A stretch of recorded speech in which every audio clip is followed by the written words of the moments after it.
It began with whispers at midnight, when Linda couldn't sleep, and the shadows in her cul-de-sac seemed to huddle closer to her living room window. She stared at her hands, veins pale and translucent from scrubbing the kitchen tile.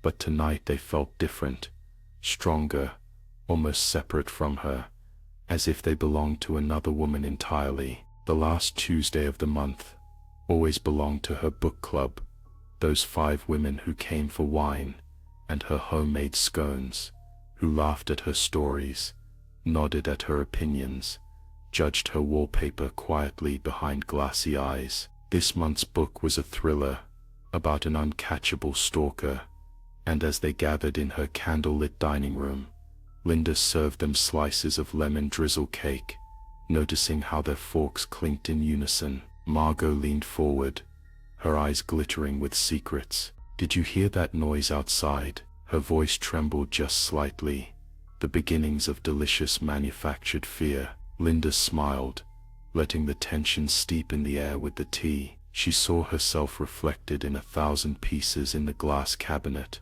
Her face multiplied, fractured. Was it really her who did what came next? Or was it someone else? The Linda born from the book's pages. After the 3rd round of wine, the lights flickered. Gina jumped, almost spilling her glass. "Maybe it's him," Linda whispered slyly.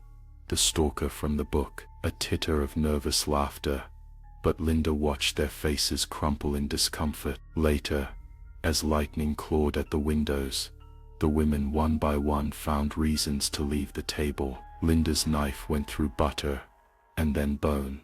Her hands, those alien hands, moving with clinical precision. By dawn, the room echoed with the metallic tang of blood and the hush of disbelief. Linda rehearsed her terror, her hands shaking as she dialed the police. "There was a man," she sobbed when they arrived.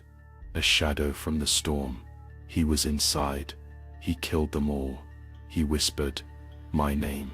The neighborhood woke to sirens and dreadful awe, neighbors clinging to their porches as officers comforted Linda and snapped photos of smeared handprints on the white wallpaper. They searched for the stalker for weeks, but found only footprints that never matched.